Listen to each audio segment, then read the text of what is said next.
사도행전 묵상 90회차입니다. 성경 본문은 사도행전 21장 1절에서 8절입니다.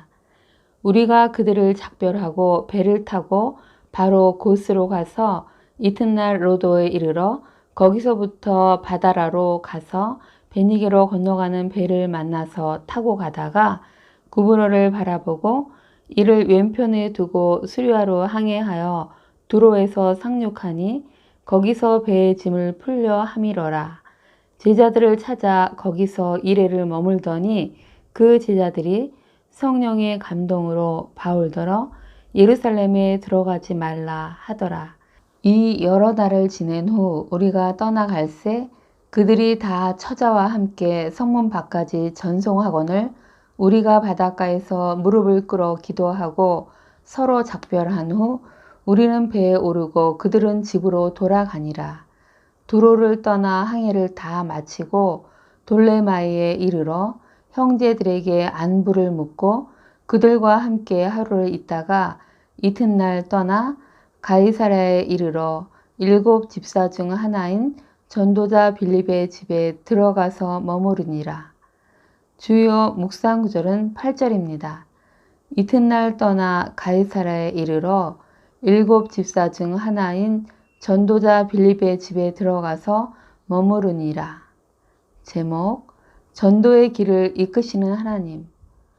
바울은 밀레도에서 에베소의 장로들을 청하여 설교한 후에 모든 사람들과 함께 기도했습니다. 그들은 다 크게 울며 이별을 나누고 이제 바울을 다시 보지 못할 것에 대하여 근심하면서 전송했습니다. 오늘 본문은 밀레도를 떠나 가이사랴까지 가는 여정을 기록하고 있습니다. 바울 일행은 배를 타고 고스 섬으로 가서 이튿날 로도섬에 들렀다가 바다라 항구에 도착하였습니다. 그리고 그곳에서 베니게로 건너가는 배를 만나서 타고 갔습니다.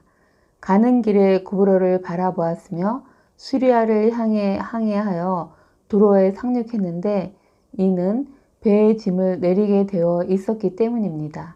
바울 일행은 두로의 제자들을 찾아 거기서 7일을 머물렀는데 그곳 제자들이 성령에 감동되어 바울더러 예루살렘에 들어가지 말라고 말했습니다. 바울 일행이 떠날 때 그들은 다 그 처자와 함께 성문 밖까지 전송하였고 일행은 바닷가에서 무릎을 꿇어 기도하고 작별했습니다. 돌레마이에 도착한 후에는 형제들에게 안부를 묻고 하루를 있다가 이튿날 떠나 가이사랴에 도착하여 7 집사 중 하나인 전도자 빌립의 집에서 머물렀습니다. 그 일정은 다음 지도를 참고하시기 바랍니다. 밀레도에서 3차 전도여행을 마무리 지은 바울 일행은 연보를 전하기 위해 목적지 예루살렘을 향하여 갔습니다. 전도여행을 마치며 그가 3년이나 몸담았던 에베소 지역의 장로들과 이별을 해야 했을 때 하나님께 그들을 부탁했지만 마음은 무척 슬펐을 것입니다. 그들 일행은 고스섬, 로도섬, 그리고 바다라 항구를 거쳐 드디어 베니게로 건너가는 배를 만나서 갈아탔는데 여기서 베니게는 두로와 시돈이 있는 서쪽 해안지방을 의미합니다. 바울 일행이 두로에 도착했을 때 제자들을 찾아갔고 돌레마이에서도 형제를 그리고 가이사랴에서는 7 집사 중 하나인 전도자 빌립의 집에 들어가서 머물렀습니다. 바울 일행이 도착한 곳마다 그들이 찾아갈 또 머무를 그리스도의 형제 자매들이 있는 것을 알게 됩니다. 이는 스데반 집사로 촉발된 예루살렘 박해 이후 흩어진 성도들에 의해 많은 사람들에게 복음이 전해졌기 때문입니다. 바울과 바나바도 두로를 거쳐가면서 복음을 전한 일이 있었고 빌립도 사마리아뿐 아니라 가이사랴에서 아소도에 이르는 지중해 연안을 무대로 전도를 했었고 그 후 20년 동안 가이사랴에 머물고 있었습니다. 신자들이 뿌린 씨가 옥토에도 떨어져서 싹이 나고 자라서 열매를 맺고 있는 것입니다. 바울이 고린도 전서에서 자신이 심었고 아볼로는 물을 주었을 때 오직 하나님께서 자라나게 하셨다고 말했듯이 누군가 뿌린 복음의 씨를 하나님께서 자라나게 하셨기에 열매를 맺고 있는 것입니다. 지금 이 순간에도 믿음의 교우들이 누군가에게 예수 이름을 전할 때 성령님의 인도하신 가운데 자라나서 열매를 맺어 사망과 지옥에서 구원함을 받아 생명으로 천국으로 인도되고 있을 것을 믿습니다. 그러기에 우리는 때를 얻든지 못 얻든지 씨를 뿌려야만 합니다. 바울의 여정을 생각해 봅니다. 다메섹 도상에서 회심하여 2차에 걸쳐 5년 동안 무려 6,200km에 이르는 광대한 지역에 복음을 전한 바울은 2차 전대 여행 후 불과 몇 개월을 지나지 않아 3차 전도여행을 시작했고 5년에 걸쳐 4,500에서 5,600km에 이르는 거리를 여행하며 복음을 전하는 대장정이었습니다.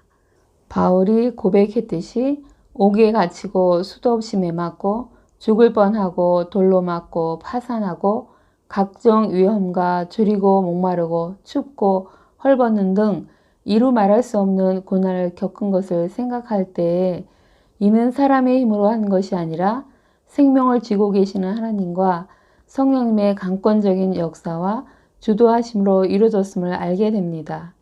그가 이 모든 고난을 겪고 이제 또 예루살렘에서 고난이 기다리고 있었습니다. 하지만 바울은 자신이 달려가야 할 그 길을 달려가고 있는 것입니다. 주님, 영혼 구원에 대한 주님의 열심을 깨닫게 됩니다. 그의 사랑하는 종 바울을 통한 성령님의 일하심을 통해 하나님께서 그 모든 사람을 구원하시고 싶어 하심과 진리를 아는 데 이르기를 원하심을요. 또 바울의 순종과 헌신의 영향력을 알게 됩니다. 성령님의 인도하심에 순종함으로 말미암아 이방 땅, 유럽 땅까지 수많은 사람들에게 복음이 전해졌고 그의 바톤을 이어받은 믿음의 선진들과 선교사들에 의해 지금도 우리에게 또 문명과는 단절되었던 오직까지도 복음이 전달되고 있는 것입니다. 할렐루야, 아멘. 주님, 전도의 길이 너무나 험난해서 저같이 연약한 사람은 흉내를 낼 수도 없을 것 같은 마음이 듭니다. 하지만 그 전도의 길을 이끄시는 성령님을 생각할 때 또 저보다 더 저희를 더 잘 알고 계시는 주님을 생각하며 순종할 수 있는 굳건한 믿음을 주옵소서 하고 기도할 수밖에 없습니다. 주님, 저를 불쌍히 여기시고 순종할 수 있도록 인도하옵소서. 주님을 신뢰합니다. 아멘. 오늘을 사는 지혜. 주님, 오직 주 예수께 받은 사명, 곧 하나님의 은혜의 복음을 증언하기 위해 자신의 생명을 조금도 귀하게 여기지 않고 성령에 힘입어 그의 달려갈 길을 달려간 바울을 생각합니다. 너무나 부족한 우리지만 전도의 길을 열어가시고 이끄시는 분이 주님이심을 기억하고 우리는 단지 통로임을 깨닫고 담대함으로 전해야 함을요. 오늘은 주님께 전도할 수 있는 용기와 담대함 또 지혜를 구하고 전도의 길에 한 발을 더 내딛는 날이 되길 소망하며 우리 모두 다 그렇게 되길 축복합니다. 아멘. 기도 제목. 오늘은 목회자와 선교사, 그 가족을 위해서 기도하는 날입니다.